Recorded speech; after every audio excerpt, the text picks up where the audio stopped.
name's Paul. I represent our revenue capability within Synthesis. And as a leading cloud provider in the country, we are very excited to be chatting to you today.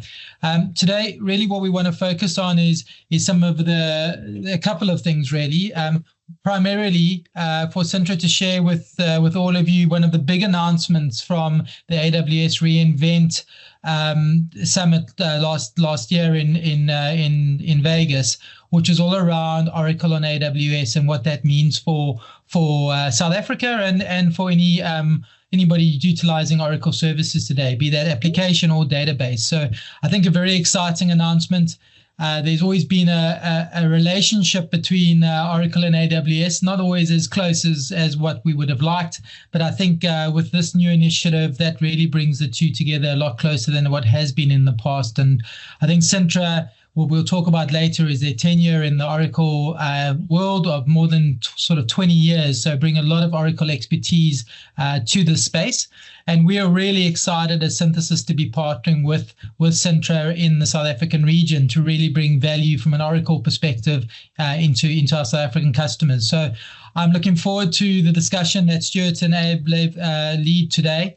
The kind of focus of today will really be around, as I say, around the Oracle announcement for AWS and really how you as a customer can leverage that in South Africa.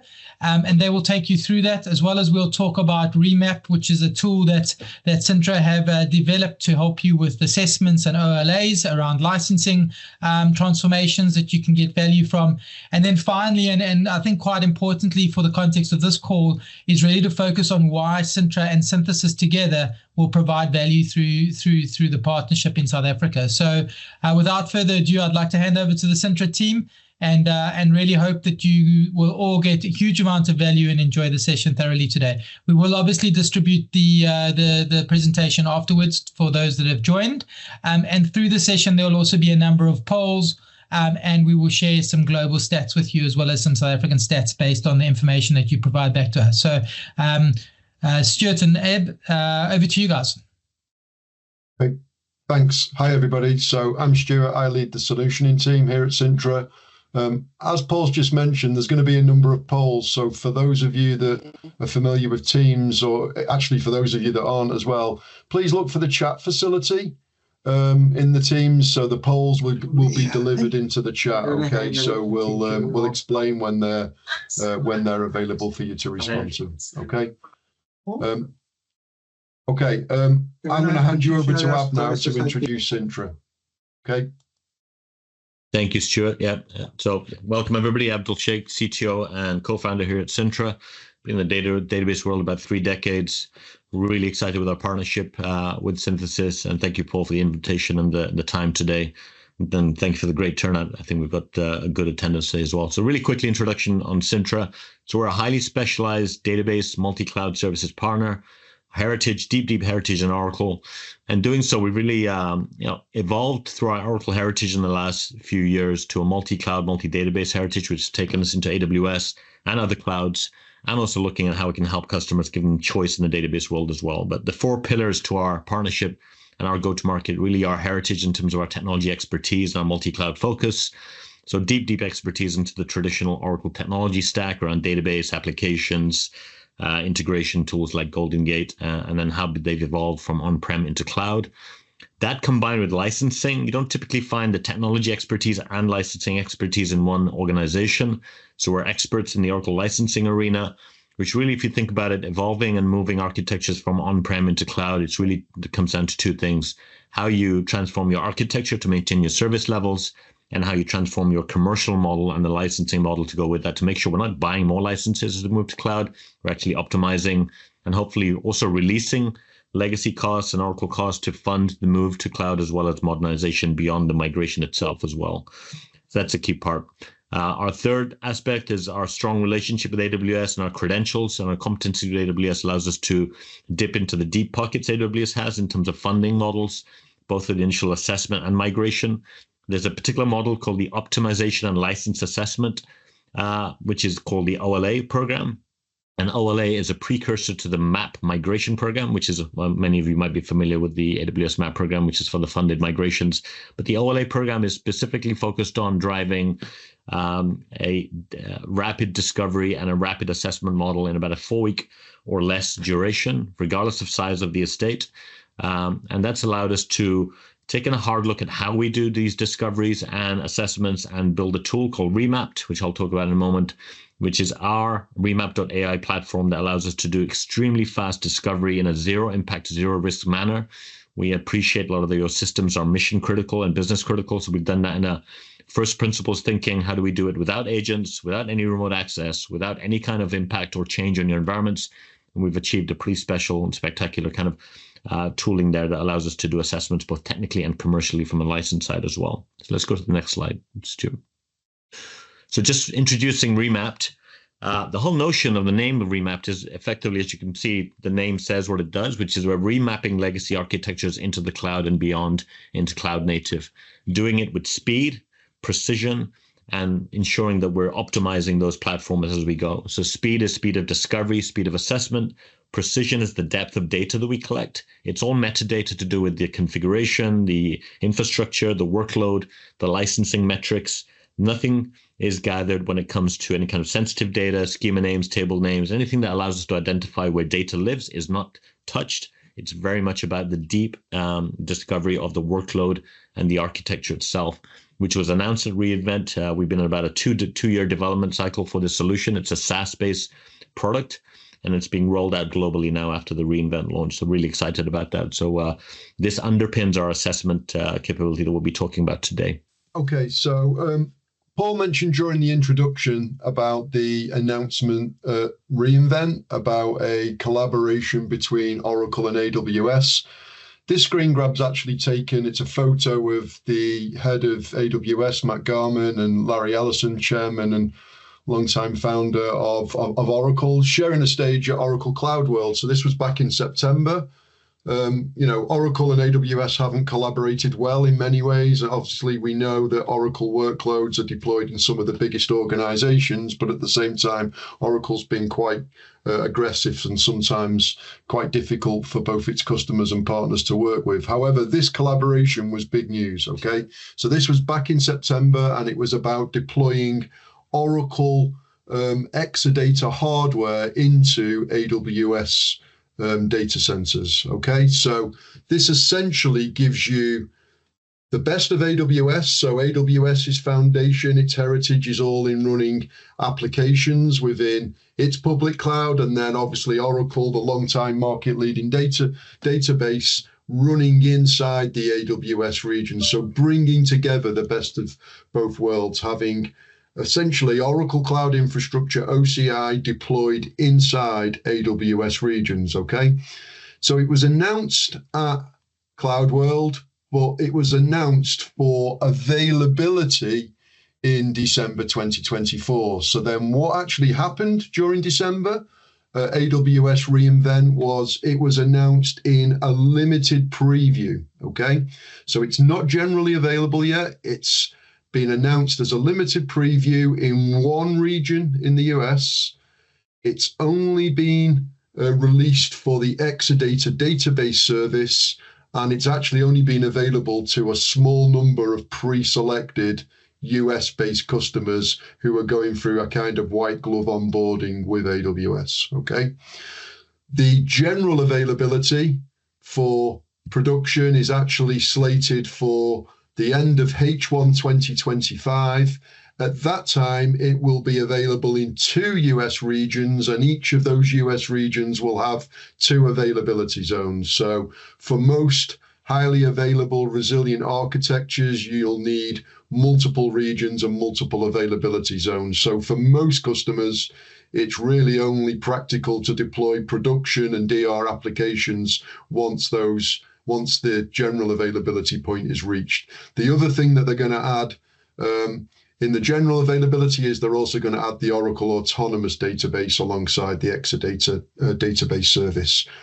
So for most of us outside of the North America, We're more interested in the additional regions, and we're aware that there's a regions in EMEA planned for the second half of calendar year 2025, which introduces some interesting considerations about how we start to plan our customer journeys. So moving on to the next slide, Abdul's going to take you through what we're seeing with our customers outside at the moment. Yeah, so the first line really represents the availability that we know about, right? So as Stuart describes, Q2, let's say end of April, beginning of May is when the US regions, that's when we go general availability with 2 regions, East and West Coast in the US, and the second half of the year for EMEA, again, dual region. The early part of this year is what we call the preview Q1. We've got one particular customer, a number of customers actually who've been accepted into the preview cycle of customers where they've deployed a single region and they're really using it as an initial DR deployment or as a test bed to really prove out the model of Exadata in AWS. So we're busy doing something in the meantime, which is let's assess the customers through the funded programs well before the availability so we can develop the business case, understand what you have today from a workload and estate perspective, how that can be optimized both technically and commercially, and what does that target state look like in terms of an Exadata solution in AWS. So that's what we've been busy doing. I think there's been about 9 or 10 delivered so far between US and UK and between December and now. That's laying the groundwork for the customer's business cases to be established, the migration plans and their adoption cycles, and really joining the queue in terms of availability of those systems. So that's where we're busy right now. What's interesting with those assessments, in addition to helping the business case, our tooling exposes opportunities for optimization. And some of the examples would be customers who have tuning optimization, of course, the obvious things. If you're running on Exadata today, then there's a lot of optimization that the hardware masks. It does a good job of actually supporting and ensuring that SQL performs. If you're not on Exadata today and running on commodity hardware, then that can be again an area of optimization opportunity as well in terms of SQL. Storage optimization is another big one, of course. On-prem, we've bought capacity for our peak requirements and bought years of capacity well before we need it. In the cloud, you pay for what you're using, of course. So optimizing storage, understanding where we can archive data, where we can take binary large objects that make up large parts of databases, documents and images within databases that could live in S3 storage, for example. There's 2 good examples there where we can get underway with optimizations that are exposed as part of the assessment work that we do under the funded model. And then mobilization, customers are starting to understand and say, what can we plan in terms of how we start to mobilize our dry runs, our test migrations, the actual migration projects themselves. So customers are now talking to us about what their plans are for Q3, Q4 in terms of when those projects get underway. So I think the message here with this slide is really, the earlier you start, the better. The sooner we get going with those assessments, understanding where your workloads are, and allows you time to build a business case and the plan for the adoption of the systems as they become available. Okay, Stuart. Okay. Thanks, Ab. So the Oracle database at AWS is essentially Exadata running in OCI, which in turn is running inside the AWS region. And just to make you aware, we've got significant experience and heritage in running Exadata. So the photo you can see there on the screen, that's actually our New York data center, okay, where we run our own Exadatas. And we've also got significant experience running Exadatas for our customers. So we've implemented and deployed many Exadatas. We manage 42, as you can see there, that are actively under Cintra management. And we also have our own best practice reference architecture based around the principle of maximum protection, maximum performance, and with an exciting new feature, an offering that we have for our customers called Autoscale IQ that Abdul's going to describe a bit more later on. Okay? Yeah, brilliant. Okay, so Abdul, how does the news about the Oracle database at AWS impact the migrations that customers talk to us about? Yeah, so interestingly, as we can imagine, prior to this announcement, customers were trying to transform their architectures into RDS or Postgres or even EC2, rehost, replatform, and refactor models. And the feedback we've had is, okay, well, this now is, the first feedback is I can now maximize my AWS first strategy and avoid having to put Oracle workloads in other clouds. We see a lot of customers who are trying, had to do an OCI complementary cloud strategy. They were an AWS first company, but they found themselves having to deploy in OCI for either licensing reasons or other reasons and have a multi-cloud strategy that brought complexity. So those customers are now pausing and saying, okay, let's bring it all into AWS, or if they are in OCI already, they're working with us to bring it into AWS under the new platform. Secondly, customers who are doing assessments with us and say, wow, okay, well, you've done an assessment for Cintra. You've shown us how this could work on RDS or other services. Can you also give us a view of what this might look like on Exadata? So our assessments are being extended to cover this platform announcement as well. Many are saying, well, Exadata is great, right? However, it's not giving me the fully managed automation benefits that RDS does, which is still very attractive. So tell me what I can move to RDS safely, and tell me what has to be on Exadata, right? So that's also an interesting angle, which is let's move our biggest databases, most critical databases that need that performance to Exadata, but where I can move those lighter workloads, smaller workloads into RDS and really benefit from the automation and managed service element of RDS, that makes a lot of sense, okay? Now, fourth, a lot of our customers are also saying, well, yeah, I want to keep what has to be on Oracle, but please also show me what could go to Postgres, right? So let's focus on getting everything into the cloud first. There's usually a compelling event, a data center exit, a ULA renewal, some kind of contractual commitment with Oracle or with a technology provider on-prem, whether it's a hosting solution, for example. So let's get everything we need to into the cloud first, quickly. Exadata allows us to get those workloads quickly, typically through a physical migration strategy, which is low risk and low impact to the business. So it's almost a lift and shift. And then let's park that on Exadata and then slowly peel off what we can onto Postgres and modernize. Ultimately, the end goal in most customers is get me to cloud native, get me to those cloud native services so I can benefit from the innovation that the cloud really opens up for me. And let's run what has to run on Oracle, on Exadata, or on the AWS services. And lastly, of course, a lot of customers are saying, I've had somewhat of a bumpy road with Oracle over the years, whether it's commercial or technically. So I'd like a change, and I'm really open to choice in terms of my choice for Oracle freedom. I'd like to get off Oracle and move on to those cloud native services. This really doesn't change my strategy. It gives me an option to use Exadata as a staging post, but in the long term, I'm still looking to get over to Postgres as an alternative database. Okay, that's some of the feedback that we're hearing. Thanks. I think most of the points on this next slide have already been made on the previous. Yeah, we can move on from this. Yeah. Okay. So something we've done over the years in terms of trying to communicate a strategy and a methodology to customers, really simplify the story, is what we call 3 degrees of freedom, right? And our tooling really covers these 3 motions, which is where are you today from a technical and commercial perspective? What opportunities do you have to optimize and address some of the technical debt, maybe performance debt, data that hasn't been archived, maybe running enterprise Oracle where you could be running standard edition, for example, and maybe even some licensing debt as well. So you'll see the boxes on the bottom left really represent a lot of that traditional on-prem legacy perspective of a lot of cost and investment held up in those technology layers with limited business values. As we move to the right into cloud freedom, we're moving on to our rehost and replatform strategies onto EC2 or Exadata, which is the rehost services, and then replatforming onto RDS standard edition license included, or RDS enterprise or RDS custom.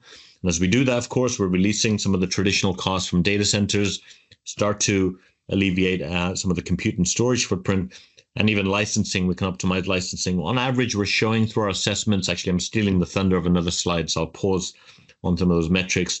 But we're starting to increase the business value and then decrease the focus on technology for technology's sake. So that's what we call cloud freedom, getting into the cloud quickly, doing a safe and reliable and right-sized manner. So we're not spending more, we're spending less. We're actually realizing some of those savings and value of cloud as we do so.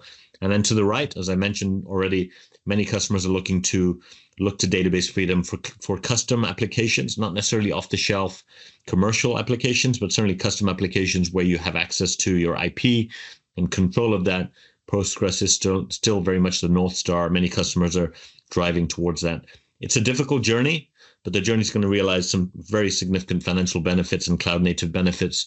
And the challenge is really coming around, mostly around the actual transformation of business logic that lives in the database we've done many Oracle to Postgres migrations for customers. Usually the easy ones are the ones that have a few thousand or a few 100,000 lines of code. But when we get into many hundreds of thousands of lines or millions of lines of code, it can be a bit more challenging. But there's some new developments from AWS and third-party tooling that we use around using Gen AI to transform a lot of the business logic that lives in the database. And the alternative strategy is actually moving that logic out of the database into the application tier, into microservices as well. So Abdul's already mentioned that we've done a significant number of assessments now. Let's look at what the assessment data tells us about customers and their suitability for Exadata. So this data was probably last updated, I think, last November time. At that point, we'd done 205 Oracle assessments and assessed over 20,000 Oracle databases. You can see there, we've seen a very significant reduction in our target state architectures based on customers' consumption and CPU power. We've seen an opportunity for a really significant license reduction, and 45% of our databases are initially candidates for considering moving from Oracle Enterprise Edition to Standard Edition, which is cheaper and has a license embedded option in AWS.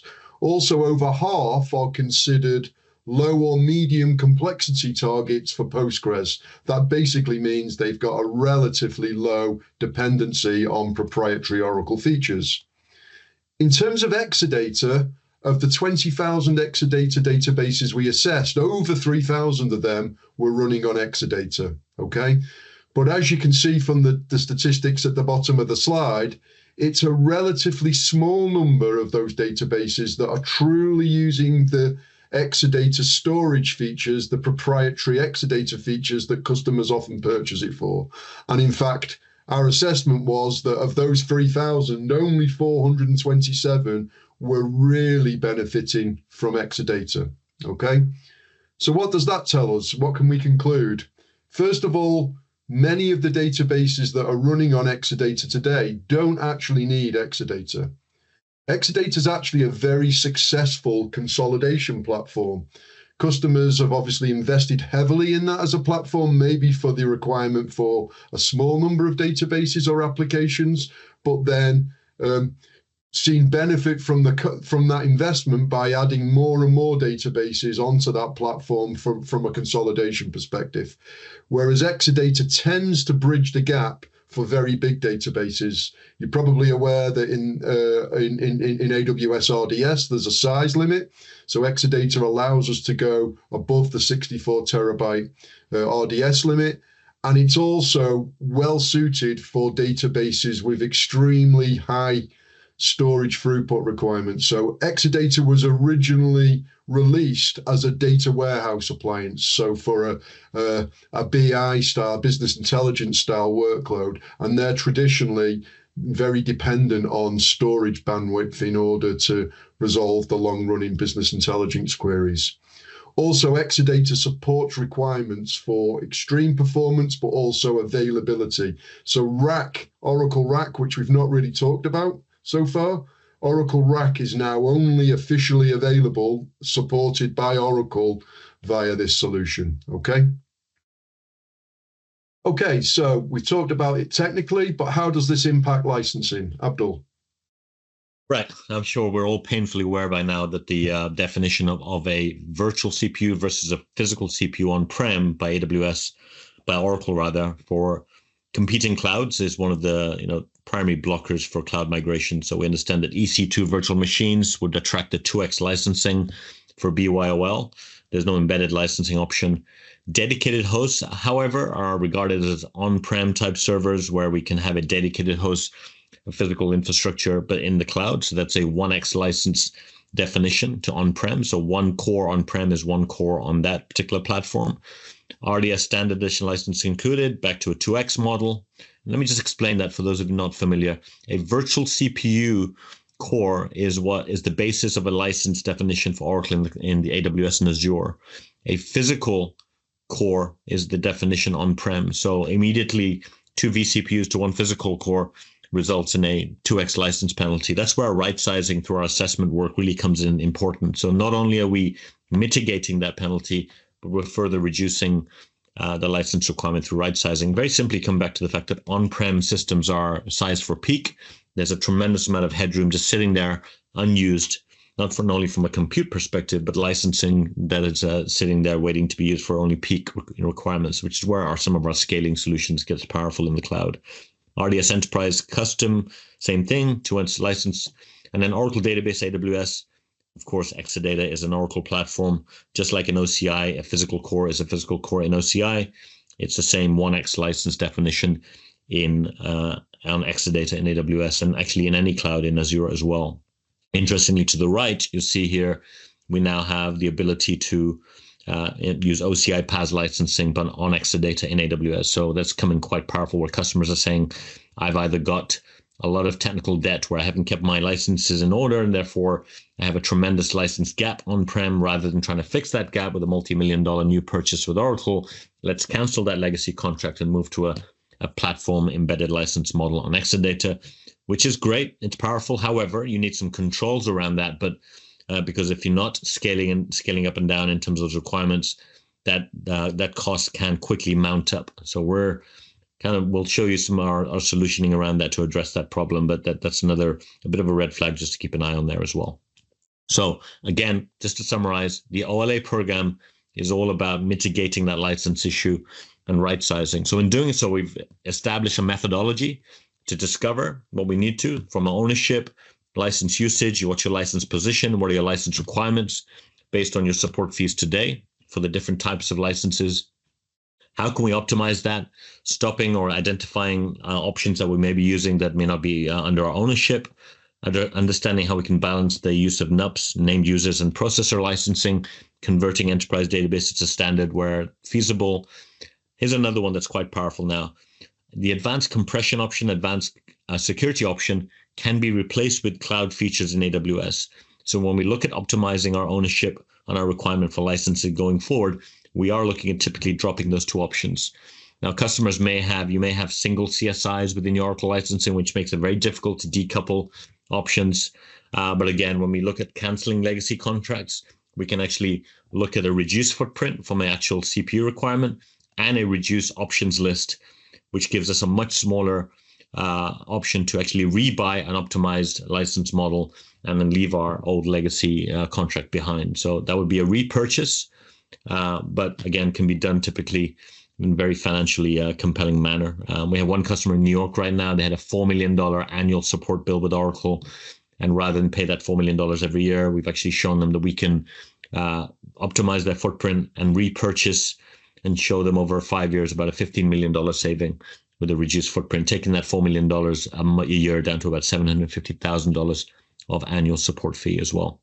Now, some of the green items I've highlighted here are the consolidation options on Exadata, of course, that Stuart mentioned, which can be significant in terms of really bringing a lot of the non-Exadata environments onto a consolidated model. Can really significantly reduce our CPU requirements either for BYOL or for the PaaS licensing into cloud as well. Now, one key point lastly to make there, many times whereas we're releasing the legacy costs from an Oracle support perspective, releasing those funds is also going towards helping with the migration and modernization cost to Postgres, which can be significant. So doing whatever we can to release those legacy costs towards the forward-looking value-added strategies is a key focus. Okay. So introducing Exadata Autoscale. Now, I mentioned, especially for customers who are moving into a PaaS license model, we've got customers who've been using Exadata and OCI for many years, or Exadata Cloud Customer, and now Exadata at AWS.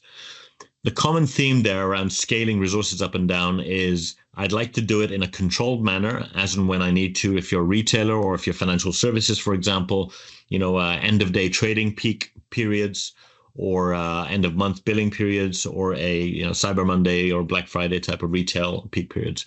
So dynamically scaling up and down is a bit of a challenge. You can do it in a scheduled manner. Oracle's own solution is somewhat crude, I would say, in terms of how that's performed. So we've developed a real-time, active, dynamic scaling solution. So this will do a minute-by-minute poll on the requirements for CPUs and scale up and scale down on a dynamic basis. So it's an automated real-time capability. We've implemented this now at 4 major customers since developing it over the last few months. and it's realizing savings up to 60% for customers. That savings compounded when you're running in a PaaS license model. So we're actually taking this back to our existing OCI customer base and proposing it as a key part of a business case as we look at our Exadata deployments in AWS as well. So we're averaging somewhere between 40 and 60% cost reduction. Of course, it means that we can then make feasible this embedded license model. It's implemented on a share risk reward agreement basis. So if we don't realize any savings, Cintra doesn't get paid for that. If we do realize savings, then we take a percentage of the savings that we realize for you. So very, very powerful solution.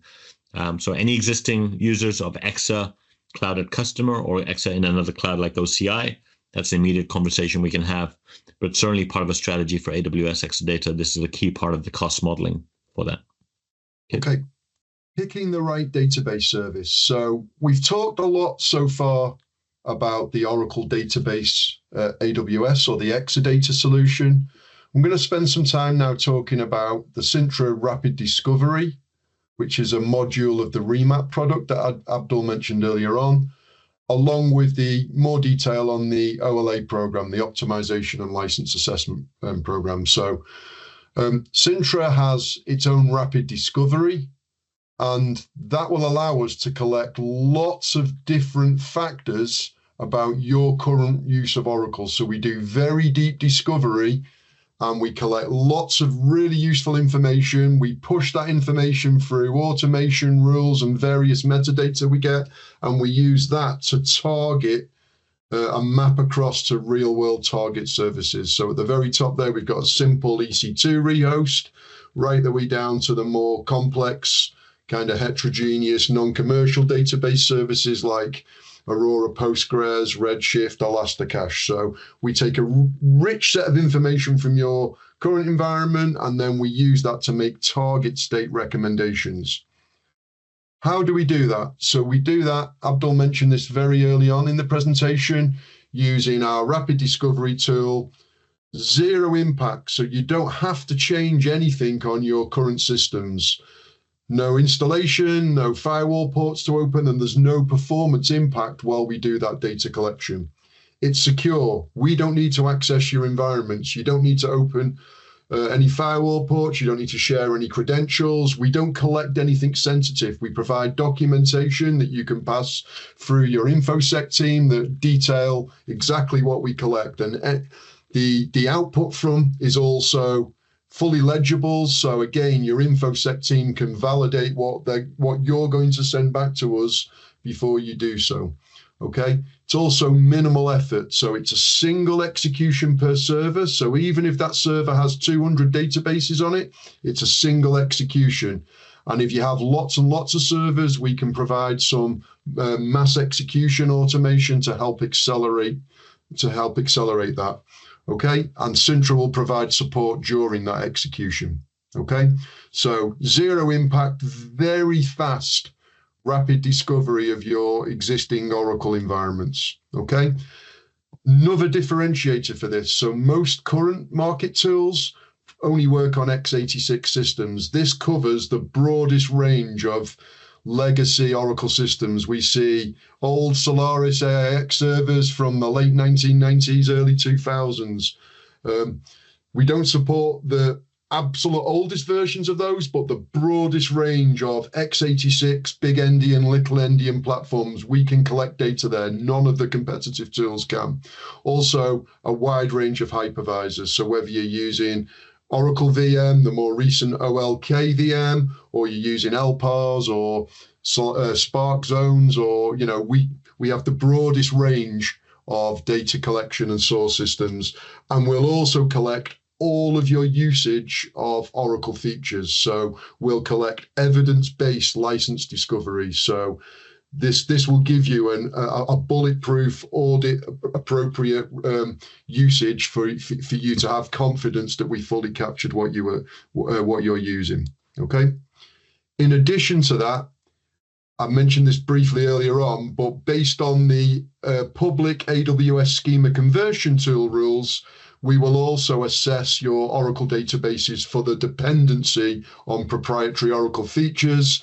and give you a migration complexity score that will help you understand how easily you could move to a non-commercial database if you wanted to.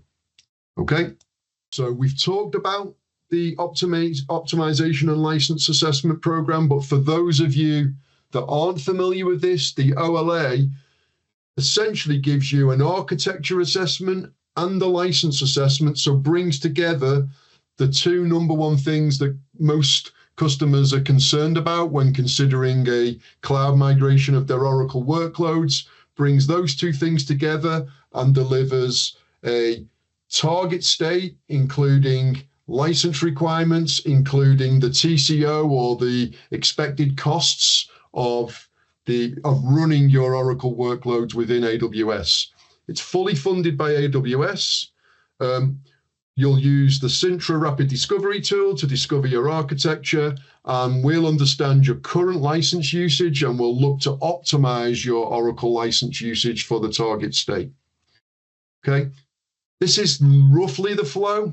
It typically has taken about 4 weeks to deliver these. We're looking obviously to understand a bit more about your current state as part of the initiation phase. Then you'll run the discovery tool. We'll then do some technical analysis and license analysis, and then we'll present back to you a report that outlines what we've learned. Okay, in order to do that, we'll need some license information. We'll need to understand what you own. We'll need to understand what products you own, what metric you own. Ideally, what you spend on Oracle support, because that can obviously be an opportunity to understand the size of the prize in terms of reinvesting or shrinking that, or looking to consume your Oracle in a different way. So if you give us that information, you usually get that on an Oracle support renewal, an annual support renewal, and it looks something like as shown on the screen. But if you give that, that can be an input into our assessment. And what you get out to the other end is something that looks like this. So you will get this is an example of some screen grabs from an OLA report where we'll take you through what we've understood, what we learned during our discovery, what we recommend for your target state, and then puts together, as you can see on the bottom right here, a candidate business case for your migration. And we can model that across multiple different scenarios, whether it's rehost, whether it's migrate to Exadata, whether it's replatform to RDS, or whether it's complete refactor to Postgres. So we can put together a compelling set of scenarios to inform your migration journey. Okay. Paul, over to you. Thanks, Stuart. Thanks, Abe. I think, guys, you can agree with me. You can understand why Synthesis is so excited about partnering with Cintra in South Africa. I mean, just the depth of experience that the Cintra team have in Oracle in general, and then moving Oracle to AWS is really exciting. So I guess the big question in saying that is, so why Synthesis, right? And I think it's a collaboration and the bringing together of two really powerful organizations in country in South Africa. To deliver value back to you as customers is really important for us. So if you look at the two organizations together, more than 20 years of combined kind of capability and experience within AWS, Cintra obviously having a further 10 years specifically around Oracle, so like 20 years, and most of the people within the business coming from Oracle itself. So that kind of depth and expertise is really powerful. Ourselves as Synthesis, longest standing AWS partner in the country, coming together from a software development background, so really providing massive value from a modernization perspective in the market, which we believe modernization together with optimization and any Oracle migration is really important, or should I say also transformation, not only migration, right? And then I think local skills is really important to customers in South Africa. With that comes obviously things like BEE, which are really important from a procurement perspective, and bringing that together. And then importantly from a Synthesis perspective, being one of the only two premier AWS partners in South Africa. just a note on that, excluding the GSIs, right? The global system integrators. So only two premier partners in South Africa. So we're really, really proud from a synthesis perspective on our credibility within the AWS space, and combining that with the depth of skill that Cintra bring to the party from an Oracle perspective, and the tooling that they bring from a REMAP perspective. And I think that combination is really exciting. So when we bring these two organizations together to deliver value back to you as our customers, it's that depth of experience across AWS and Oracle. It's a combination between local expertise in South Africa with an overlay of international best practice and experience and exposure to some big programs of work internationally, and bringing those kind of insights into our South African organizations. It's a speed and agility to which we can assess your environments through the OLA technology in REMAP. Stuart spoke about it, and so did Ab, like really that it's not a matter of running these tools for 5, 6, 8 weeks anymore. It's down to literally a week or 2 or 3 maximum type of thing to get the kind of results. And then obviously the guys spoke quite heavily around some of the assessments they've done. That kind of talks about the depth and the vastness of amount of migrations that they've done specifically around Oracle, and then bringing together with Synthesis doing more than 450 migrations in South Africa alone. That really brings together again a really powerful combination. And then, we hate to talk about cost, but it's an important thing. And then having a local rate card from a South African perspective is also really important. So, I think that's really the power of the combinations of service. Synthesis also brings a lot of value to Cintra from a modernization perspective, as well as was in the migrations side of things. So, we're really, really excited about this partnership we bring into South Africa. I can't wait to work with you guys out there. And I think from my perspective, I'd like to thank you for investing the time on this Thursday afternoon to spend with us. It's always a good indication to see how many people do drop off during a presentation, and I think we've got very little. So that's amazing. So the last kind of poll, I guess, before we leave today is a call out to you guys. If you're interested in connecting with us and to understand more about your environments and about your plans and ideas to move Oracle to AWS, then reach out to us. There's a contact form that will be provided now in the link, and we'll be delighted to really connect with you. I did see a hand up. I don't know, Abe, if you just wanted to finish off with anything or whether it was good. No, just say thank you for everybody's participation. Thank you, Paul, for the partnership. We're really excited. So, let's look forward to next steps. Fantastic. Great. If any other questions, you're welcome to push up your hand quickly, and we're happy to take any questions now. Otherwise, from a synthesis perspective and a Cintra perspective, again, thanks so much for your time and attention today. Yeah, Freddie, you got a question? Yeah, I've got one question, right?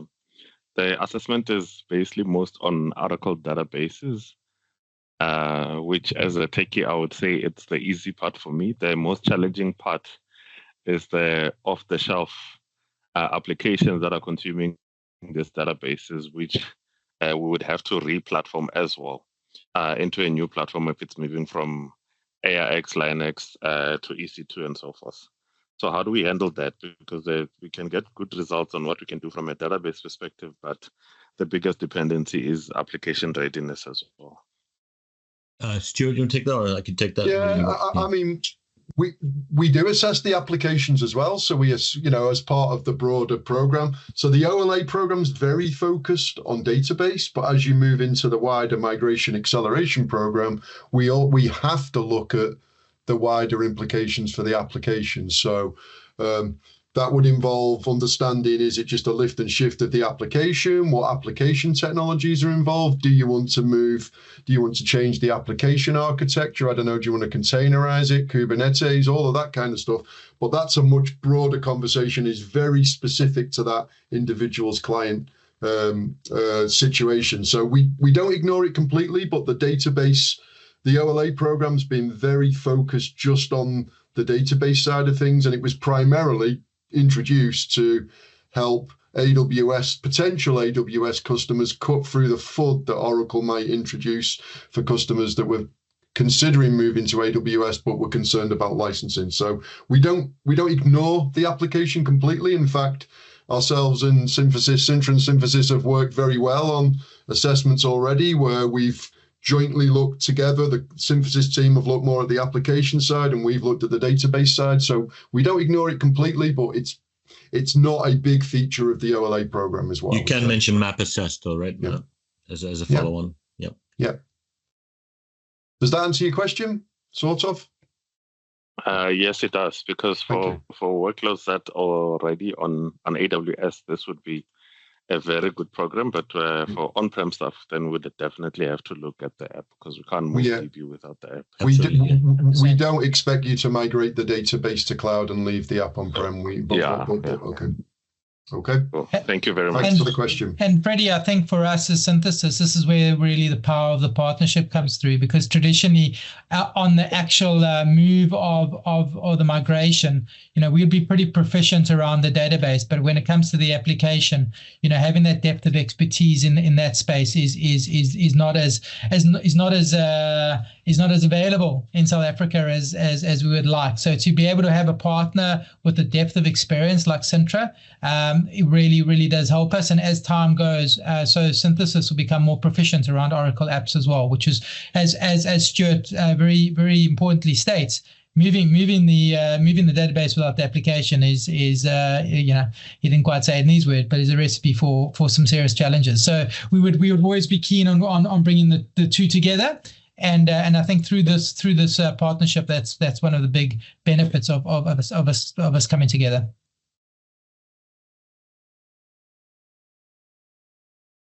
Cool, thank you. Pleasure. Okay, any other questions? Stuart, Abdul, you mentioned mapped assess for application assessment to see how that works. Is that the specific program used for application assessments? Yeah, so I ventured into a whole another world of terminology without properly introducing it. So AWS has a separate program to the OLA. I think Abdul mentioned it very briefly. It's called the Migration Acceleration Program, or MAP for short. And so the Migration Acceleration Program is designed by AWS for customers that either want to migrate the full application stack or actually migrate at scale, many applications at scale. And during that program, we take a much more holistic look at the full application stack and not just at the database, okay? So we would get much closer to your non-functional requirements around high availability, disaster recovery, much closer to things like security, but then also much closer to how is the application implemented, and is there any requirement for application modernization in addition to database modernization? So think of the OLA as a kind of, the idea is to just look at the database and does that make sense? And are you comfortable, especially around the Oracle licensing? The poll results today show as strongly as ever. We always ask those questions, and Oracle license complexity and risk always comes out very high. People are nervous about moving their Oracle around for fear that they might get caught out in an Oracle audit. So the OLA program is primarily designed to give customers the confidence that they can migrate to Oracle to AWS and do that in a low risk way. Okay. Stu just mentioned the funding aspect of MAP as well. Yeah, and then the other thing, just like the OLA, which is funded by AWS. AWS also offer incentives through the Migration Acceleration Program to help you fund the cost of partners helping you on that journey. So the Migration Acceleration Program will usually offer a free assessment, but then will also offer incentives through partner funding to help you through the migration, and will actually also offer service credits based upon the amount of AWS you ultimately consume within the first year of being live. So not only is it a framework for a successful migration, but it's also a vehicle for helping you share the cost of that initial migration as well. Okay.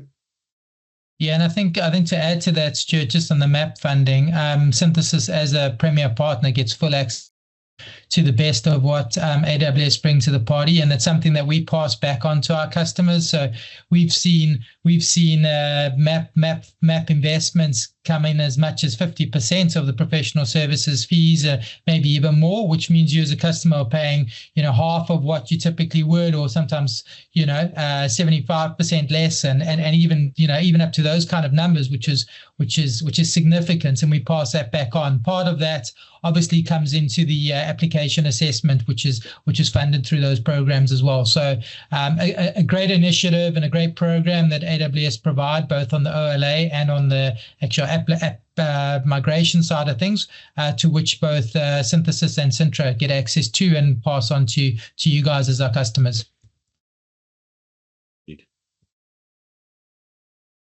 Marcus. Just a quick one from my side, actually. So obviously you've been able to run Oracle databases on EC2s and RDS previously, but I just wonder, so part of this AWS at Oracle, does it actually, with it being Oracle fully managed, does it actually make it easier to bring your apps across, or not really? Not necessarily, because I think if you think back to the very early slide, I won't wind back through the slides, but if you think back to one of the very earliest slides, your database will still reside. It will just reside on Exadata, on Oracle hardware. Think of the OCI as essentially different aisles in the same data center. And then your application will run on EC2 compute or AWS compute, but just within the same data. So it doesn't necessarily change too much besides that. It's just getting the benefit of, Oracle's been quite difficult about unlocking features like multi-tenant and rack to be used in RDS or to be used on EC2. Oracle's been quite guarded and played quite difficult around that, almost quite political. This gives you the full access to everything Oracle could offer in a more controlled way. Okay. Yeah, I'd add to that really quickly to say there may be certain minor refactoring you have to do when you go to RDS. If you've got heavy use of file systems or UTL file operations and things like that in the database, all of that. Effectively, Exadata is just a mirror of what you may have on-prem, but now available in the cloud. So it is a bit easier from a pure lift and shift kind of strategy, rather than re-platform usually means some minor tweaking or refactoring. Yeah, thank you. Yeah.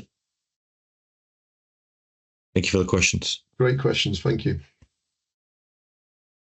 All right, awesome. Thanks so much. You'll notice that this has been recorded, so we can supply a recording if you guys would like to. I know one or two people did have to join a little bit late. Obviously, the world of back-to-back meetings is still a reality for us all. So completely understand that. So if you would like a recording, just let us know and we'll certainly supply that. And as we said, if you'd like us to get in touch and have further deeper conversations, please let us know. We'd be delighted. And again, thank you very much for all joining this call. Have a great day further.